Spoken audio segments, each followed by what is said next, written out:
ನಾವು ಮಾಡ್ತಾ ಇರ್ತಕ್ಕಂಥ ಪಾದಯಾತ್ರೆಯ ಉದ್ದೇಶ ಚಾಮರಾಜನಗರ ಜಿಲ್ಲೆ ಅನೂರು ತಾಲೂಕಿನಲ್ಲಿ ಹಲವಾರು ವರ್ಷಗಳಿಂದ ಮಳೆ ಇಲ್ಲದೆ ಅಂತರ್ಜಲ ಕುಸಿತ ಆಗಿರೋದ್ರಿಂದ ನಮ್ಮ ಈಗ ಬೋರ್ವೆಲ್ಗಳಲ್ಲೂ 1000 ಅಡಿ 1200 ಅಡಿ ಕೊರೆದ್ರೂ ಸಹ ನೀರು ಬರದೇ ಇರತಕ್ಕಂಥ ಪರಿಸ್ಥಿತಿಯಲ್ಲಿ ನಾವಿದ್ದೀವಿ.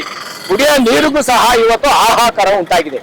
ಆದ್ರಿಂದ ಏನು 2021-22ರಲ್ಲಿ ಏನು DPR ಆಗಿತ್ತು ಅದೇ DPR ಮತ್ತೆ ಇವಾಗ ಹೊಸದಾಗಿ ಮಾಡಿರೋದ್ರಿಂದ ಈ ಬಜೆಟ್ ನಲ್ಲಿ ಏನು ಅನೂರು ತಾಲೂಕಿನ ಎಲ್ಲ ಕೆರೆ ಕಟ್ಟೆಗಳನ್ನ ತುಂಬಿಸಬೇಕು ಅಂತ ಹೇಳಿ ನಾವು 25ನೇ ತಾರೀಕಿನಿಂದ ಇವತ್ತು 4ನೇ ದಿನ ಕಾಲಿಟ್ಟಿದೆ ಪಾದಯಾತ್ರೆ ರಾಮನಗರ ಜಿಲ್ಲೆಗೆ ಬಂದಿದ್ದೀವಿ.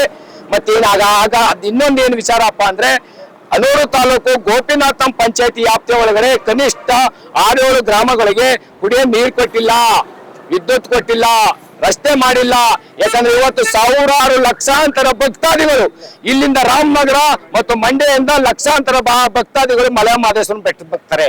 ಮಲೆ ಮಹದೇಶ್ವರನ ಬೆಟ್ಟ ದೇವಸ್ಥಾನ ಕಟ್ಟಿದಂತ ಜುಂಜೇಗೌಡರ ಊರಾದಂತ ಆಲಂಬಾಣಿಗೆ ಇವತ್ತು ಸ್ವತಂತ್ರ ಬಂದು ಇಷ್ಟು ವರ್ಷ ಆಗಿದ್ರು ಕರೆಂಟ್ ಕೊಟ್ಟಿಲ್ಲ ಅಂದ್ರೆ ಇಂಥ ಸರ್ಕಾರಗಳು ನಮಗೆ ಬೇಕಾ? ಕುಡಿಯೋ ನೀರು ಕೊಟ್ಟಿಲ್ಲ.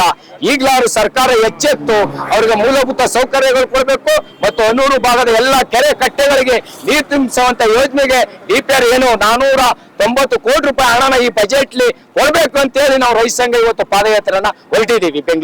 ಬೆಂಗಳೂರು ವಿಧಾನಸೌಧಕ್ಕೆ ನಾವು ಪಾದಯಾತ್ರೆ ಹೋಗ್ಬೇಕಂತೆಲ್ಲ ಹೋಯ್ತಾ ಇದ್ದೀವಿ. ಇವತ್ತು ನಾವು batch and batch 300 seat 400 seat ನಾವು ಬರ್ತಾ ಇದ್ದೀವಿ. ಲಾಸ್ಟ್ ದಿನಕ್ಕೆ ಕೆಂಗೇರಿನಲ್ಲಿ ನಾವು ಸಾವಿರಾರು ಸಂಖ್ಯೆಯಲ್ಲಿ ವಿಧಾನಸೌಧ ಮುತ್ತಿಗೆ ಹಾಕುವಂತ ಕೆಲಸವನ್ನ ನಾವು ಮಾಡ್ತಾ ಇದ್ದೀವಿ.